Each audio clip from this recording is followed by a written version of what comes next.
कि तुम सरोवर के तट पर गए और आत्महत्या करना चाहते थे, तभी एक संत आ गए। संत ने दुख का कारण पूछ दिया। आज हम लोग जब भी दुखी होते हैं तो हमारे पास दुख का कारण होता है। कोई लोग अपने घर वालों को दुख का कारण बताते हैं, कई लोग पड़ोसियों को दुख का कारण बता देते हैं। थोड़ा और ऊपर बढ़ते हैं तो उनको लगता है कि राहु और केतु ये नवग्रह हमारे दुख के कारण है। हमारा इस समय ठीक नहीं चल रहा है। आज एक सज्जन हमको दोपहर में मिले, शायद यहां बैठे हैं। उन्होंने हमसे प्रश्न किया कि 2017 कैसा रहेगा। तो मैं तो समझ ही नहीं पाया कि पूछ कैसे रहे, क्या कैसा रहेगा। हमने किसके लिए? बोले हम सब व्यापारियों के लिए। तो आज जो हम जी रहे हैं उसको तो हम जी नहीं पा रहे हैं, 2017 की विचार कर रहे हैं, भविष्य में जी रहे हैं। हमने कहा चिंता मत करो, अच्छा ही रहेगा। मैं निवेदन इतना ही करना चाहता हूं आप सबसे कि दुख का कारण कोई दुनिया में दूसरा है ही नहीं। दुख के जनक हम आप स्वयं हैं, किंतु हम दूसरों को दुख का कारण बताते रहते हैं। आज ये दुख का कारण, आज ये दुख का कारण, आज ये दुख का कारण। इन्होंने तो बता दिया कि महाराज मैंने ऐसे ऐसे पाप किए हैं, जिन पापों के कारण मुझे संतान नहीं है। चलो महाराज मुझे संतान न हो तो कोई बात नहीं, यदि मैं गाय पालता हूं तो गाय को भी संतान नहीं होती है, गाय भी बांझ हो जाती है। और कहां तक कहूं, यदि मैं वृक्ष लगाता हूं तो वृक्ष से भी फल फूल नहीं निकलते हैं। महाराज एक और बड़ी घटना है। जब मैं पितृपक्ष में अपने पितरों को पानी देता हूं, मैं तो शीतल शीतल पानी देता हूं, किंतु मेरे हाथों पर गरम गरम पानी गिरता है। मैं पहले समझ नहीं पाता था कि गरम गरम ही पानी क्यों गिर रहा है, कहां से आ रहा है। बाद में हमारी दृष्टि गई तो हमारे हाथों पर गरम गरम पानी हमारे पूर्वजों का था। हमारे पिता रोते हैं, हमारे पितामह रोते हैं, और उनको लगता है कि आत्मदेव के मर जाने के बाद हमको कोई पिंडदान करने वाला नहीं रहेगा, हमको कोई तर्पण करने वाला नहीं रहेगा, हमारे लिए कुछ यज्ञ करने वाला कोई नहीं रहेगा। इसलिए उनके दुख के आंसू हमारे ऊपर गिरते हैं। महाराज जी ने, संत ने देखा और देख करके कहा कि पंडित जी, मुंचा ज्ञानम प्रजा रूपम बलिष्ठा कर्मणा गति। पंडित जी, संतान की आशा तुम बिल्कुल छोड़ दो। कर्म की गति बड़ी बलवान है, और विवेक को धारण करो। ये संसार की वासना का परित्याग करो। तुमको ऐसा लगता है कि पुत्र हो जाने के बाद पुत्र तुम्हारा पिंडदान करेगा? अरे बाबा, सगर के 60,000 पुत्र थे, किंतु सबने दुख दिया अपने बाप को। चित्रकेतु का पुत्र अपने पिता को दुख देने वाला था। ये जरूरी नहीं है कि पुत्र होगा तो सुख ही देगा। हमें तो जाने कितने पिता मिलते हैं, जाने कितनी माताएं मिलती हैं, और कहती हैं महाराज अच्छा होता कि हम निपुती रहते। इसने बच्चे ने तो हमारे बुढ़ापे को नर्क बना दिया है। बिलखते हुए हमारे पास वृद्ध लोग आते हैं। तो ये भ्रम मत पालिएगा कि पुत्र से सुख होता है। पुत्र हमको आनंद देंगे। रे मुंचाद्य कुटुंबासा संन्यासे सर्वथा सुखम। दुनिया में किसी से भी आशा रखोगे तो दुख पाओगे। मुझे सन्यास का सबसे सीधा साधा अर्थ लगता है कि किसी से आशा न रखना। अगर किसी से भी आशा है किसी प्रकार की तो सन्यास है ही नहीं।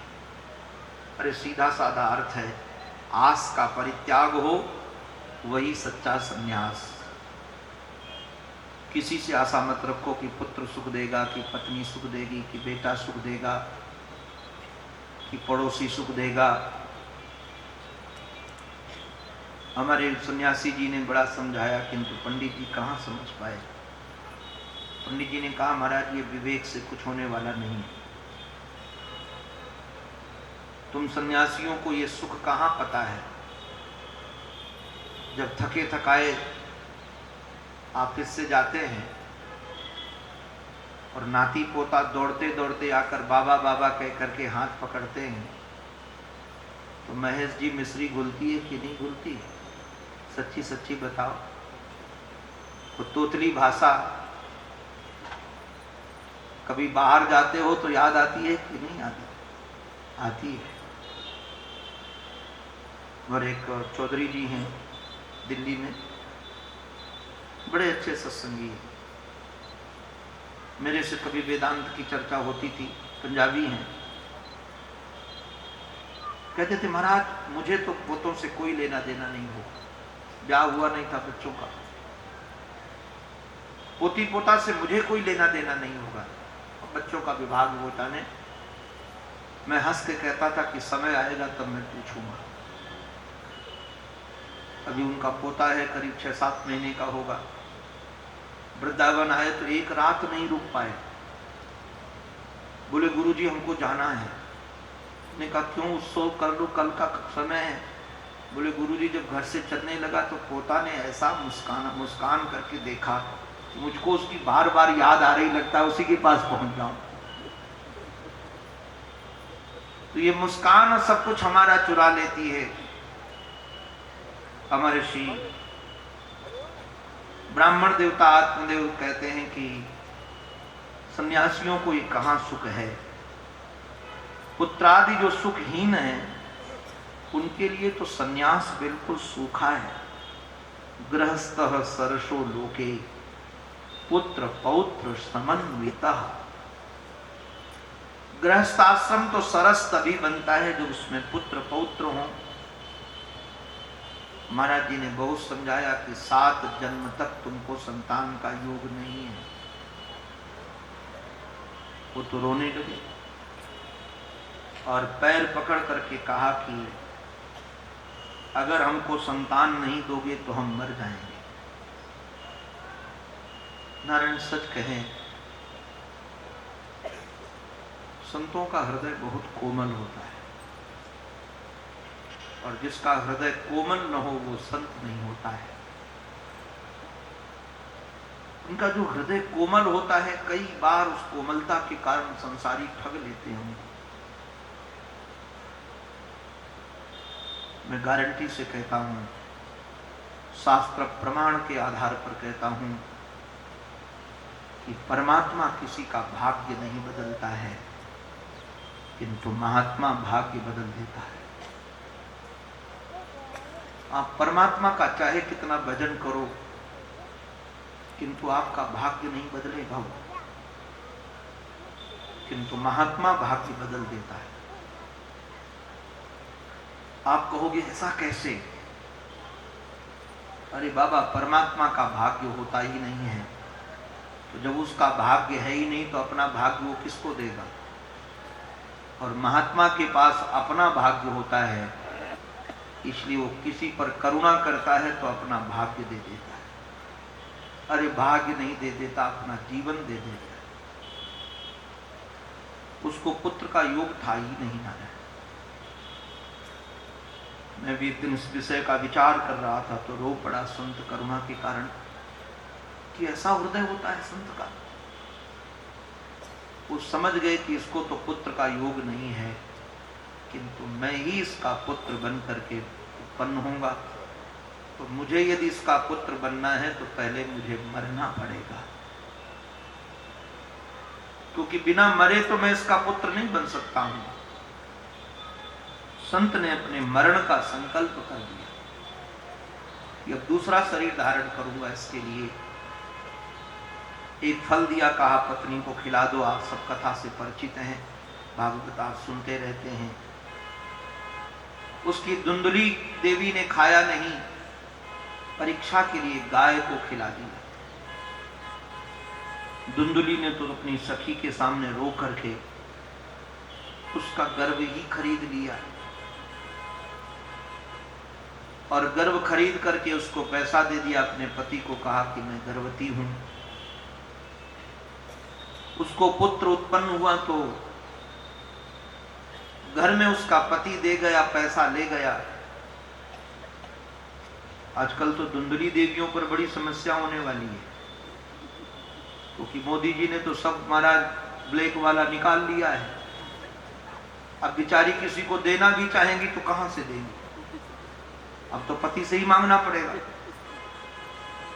क्योंकि घर वाला तो महाराज काला वाला सब निकल गया, और सब पोल पट्टी भी खुल गई। माताओं की हमारी पोल पट्टी खुल गई, इसलिए बड़ी नाराज है उनके ऊपर। और मैं तो सच कहता हूं कि अभी अगर कहीं वोट करवा दिए जाए तो ये देवियां तो मोदी जी को बिल्कुल नहीं देंगी वोट, क्योंकि इनकी पोल पट्टी खुल गई है और सब रखा हुआ माल निकल गया। उसके पास बड़ा माल था, पंडित जी को पता ही नहीं चला, और उसने पैसे दे दिए उनको। किंतु 3 महीने के बाद उस गैया मैया ने भी एक बालक को जन्म दिया, और उससे नारायण बछड़ा नहीं उत्पन्न हुआ, एक पुत्र उत्पन्न हुआ। और उसके कान गाय के कान के समान थे, इसलिए पंडित जी ने उसका नाम गोकर्ण रखा। वो खरीदा हुआ गर्भ, उसका नाम तो धुंधकारी रखा गया। दोनों धीरे धीरे बढ़ने लगे, किंतु नारायण गोकर्ण तो पंडित विद्वान हुए, ज्ञानी हुए, और धुंधकारी महादुष्ट हुआ। जब तक छोटा था तब तक उसका तो मां पक्ष ले लेती थी, और अब बड़ा हो गया तो पिता कुछ कहते थे तो तुरंत लड़ने को तैयार हो जाता। धुंधकारी ने एक दिन तो तत्पिता कृपणा महाराज उसने किया क्या, वह हिंसक अपने माता पिता की दोनों की पिटाई की। आज पंडित जी को लगने लगा कि बंधत्वम ही समीचीनम कुपुत्रो दुखदायक। बंध्या होना अच्छा है, किंतु कुपुत्र को जन्म देना उचित नहीं। पंडित जी सोचने लगे क्या करूं, आत्महत्या कर लूं, मैं कहां जाऊं। हा कष्टम मम संस्थितम, ये कष्ट मेरे द्वारा ही स्थापित किया गया है। महाराज जो निकले तो हमारे श्री गोकर्ण जी महाराज आ गए। पिताजी पिताजी पिताजी, इतना प्यार से पिताजी कहते थे, आत्मदेव को हृदय तक जाती थी उनकी आवाज। पिताजी आज आंसू क्यों आ गए तुम्हारे, रो क्यों रहे हो? आत्मदेव ने सारी कहानी बता दी। पुत्र, कहां जाऊं, किसकी शरण में जाऊं? आज ये पता चला कि सारा का सारा संसार असार है। हम समझते थे कि पुत्र में सुख है, आज पता चला कि सुतः कस्य धनम कस्य, ये किसका बेटा और कौन किसका बाप, ये धन किसका। दुनिया में जो लोग स्नेहवान होते हैं, दूसरों से राग करते हैं, वो जलते रहते हैं। इस संसार में न इंद्र को सुख है, न चक्रवर्ती राजा को सुख है।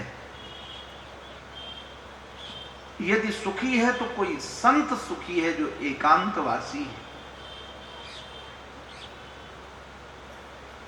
आज आत्मदेव जी ने गोकर्ण के चरण पकड़ लिए। पुत्र, मैं जानता हूं कि तुम गाय से उत्पन्न होने वाले पुत्र हो,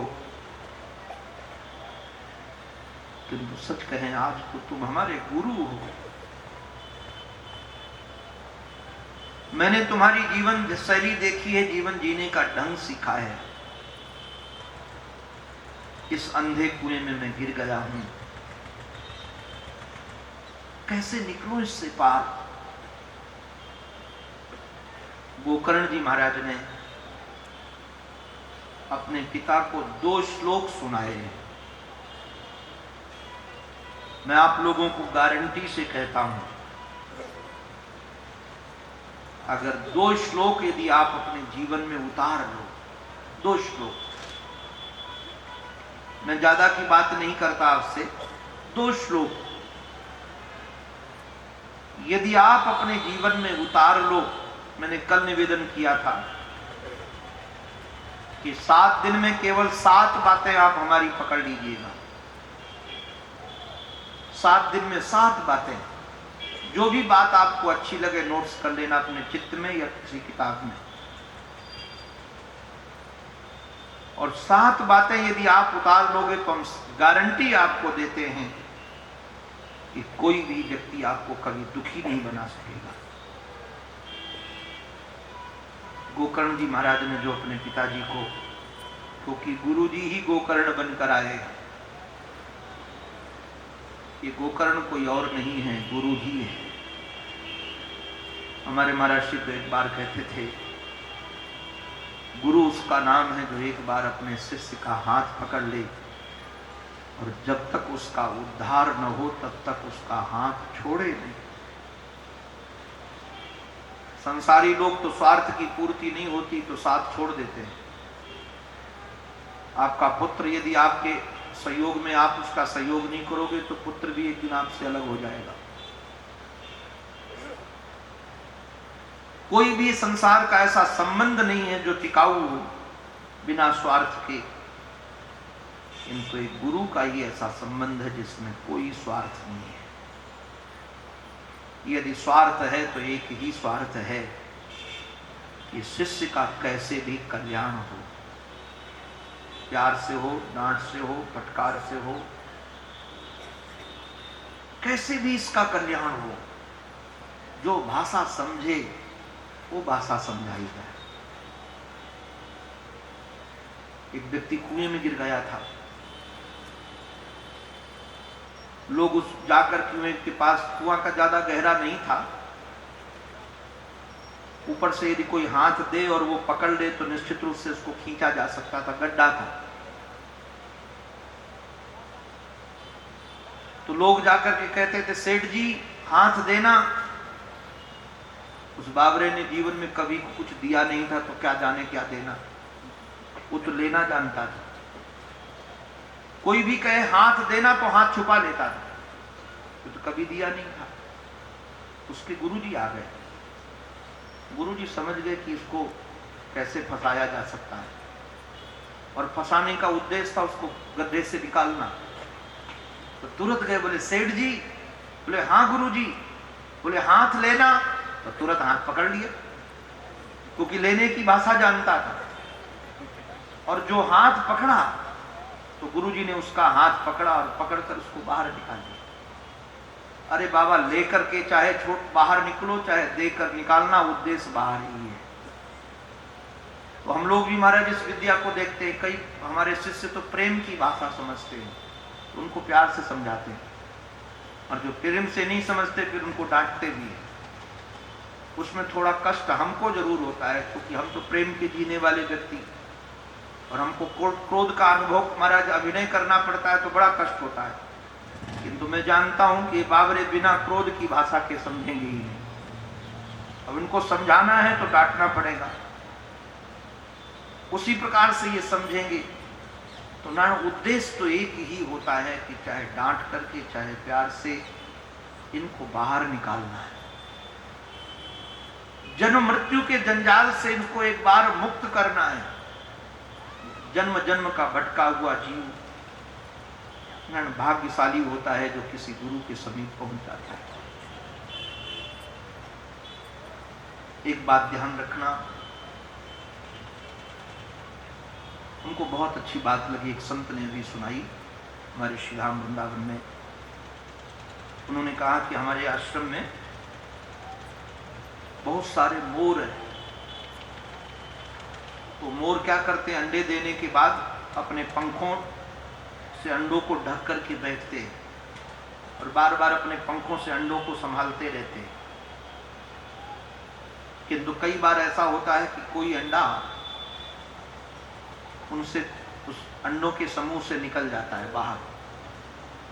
तो स्वामी जी ने बताया कि फिर वो उस अंडे को अंदर नहीं लेते मोर। तो मैंने सोचा कि इसको उठा करके अंदर रख दें, तब भी वो बाहर कर देते उस अंडे को। तो मोर के जो जानने वाले किसान ने, स्वामी जी ने कहा कि हमको बताया कि जो अंडा उससे बाहर निकल जाता है फिर उसमें जीव नहीं पड़ता है, वो निर्जीव हो जाता है।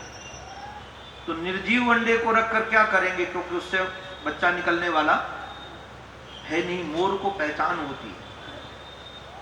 उन्होंने एक बड़ी रसीली बात कही, कहा कि जो मोर के पंखों के परिधि में रहते हैं वही अंडे बड़े होकर बच्चे बन जाते हैं, और जो मोर के पंख की परिधि से बाहर चले जाते हैं फिर वो बर्बाद हो जाते हैं, वो कभी आबाद नहीं हो पाते हैं। इसलिए ध्यान रखना, गुरुजनों की परिधि में बने रहना। अपने गुरुजनों के जो परिधि में बना रहेगा वह निश्चित रूप से बर्बाद नहीं, आज नहीं तो कल आबाद होने वाला ही है। और गुरु का दायित्व है। संत तुलसीदास जी महाराज ने तो एक बड़ी रसीली बात कह दी। कहते हैं, हरहि शिष्य कर धन, हरहि शिष्य कर धन, शोक न हरहि, सो गुरु घोर नरक मा करे। जो गुरुजन अपने शिष्यों से दक्षिणा तो ले लेते,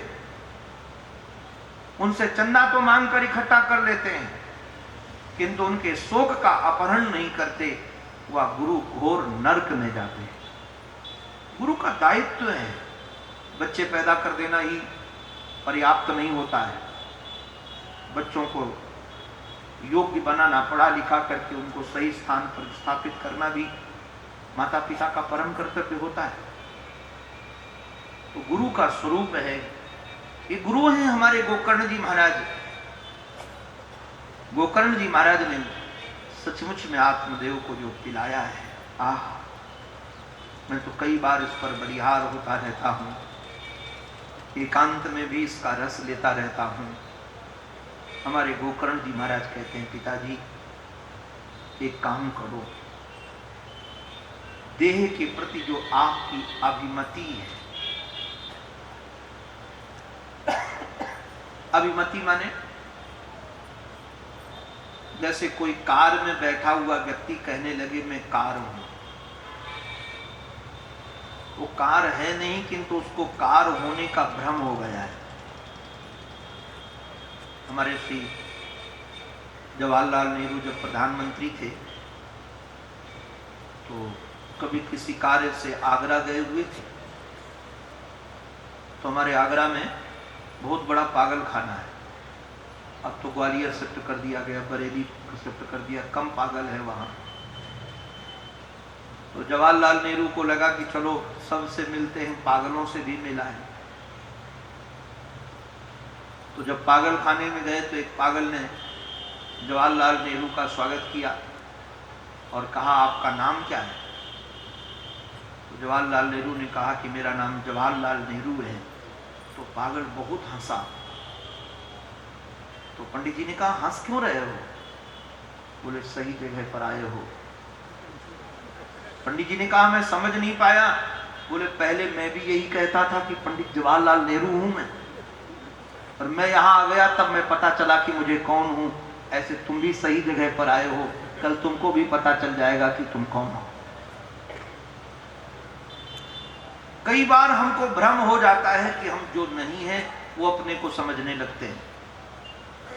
आजकल बड़ा भ्रम है कि बूढ़े लोग जो बाल रंगाते हैं कि बहुत अंधेरे में जीते हैं, क्योंकि इनको लगता है कि मैं बाल रंगाकर जवान हो गया, और जवान है नहीं, है बूढ़े। और उस जवानी के जोश में कहीं फांदने लगे इधर उधर तो दोनों पैर टूटेंगे। तो कई लोगों को भ्रम में जीने की आदत पड़ गई है, जानबूझ करके भ्रम पैदा करते हैं। है तो बाबरे बूढ़े, किंतु बाल रंगाकर खाल रंगाकर सोचते हैं कि लोग हमको जवान समझे। अब एक सज्जन हमारे पास आए, 65 साल के थे। किसी बहन ने हमारी उनको अंकल कह दिया, वो डांट कर बोले तेरे को मैं अंकल दिखता हूं? तो मैं खड़ा था, हमने कहा अंकल नहीं दिखते, आप तो मेरे बाबा जी हैं। बोला तू तो और बाबा गड़बड़ कर रहा है, मैं बाबा यंग नहीं दिखता हूं। हमने कहा बाल रंगाने से कोई यंग नहीं हो जाता है। अरे अपने शरीर की स्थिति तो देखो कहां पर हो आप। तो अभिमति पर मत जियो। हमारे श्री गोकर्ण जी महाराज ने इतनी बढ़िया बात कही कि शरीर में, देह में, देह का सीधा साधा अर्थ जो दिया हुआ है, किसी ने हमको दिया है, उसी का नाम देह है। हमारी माँ ने दिया, हमारे पिता ने दिया। इसमें दकार है, और ध्यान रखना जो दिया गया है वो ले लिया जाएगा। जो दिया गया है वो लिया जाएगा। तो कहा देह में तुमने कभी विचार किया इसमें क्या है? ये शरीर कैसे बना आपका, देह कैसे बना? तो बोले हड्डी है, मांस है, खून है, मज्जा है। बोले ये सब आप नहीं हो। इसलिए आज से आप लोग भी सावधान हो जाना। साधो सावधान, आप शरीर नहीं हो, आप शरीरी हो। देखो जो जानने वाला और जाना जाने वाला दोनों अलग होते हैं। जैसे ये सामने हमारे कार्ड है, इसको मैं जानता हूं तो मैं कार्ड नहीं हो सकता हूं।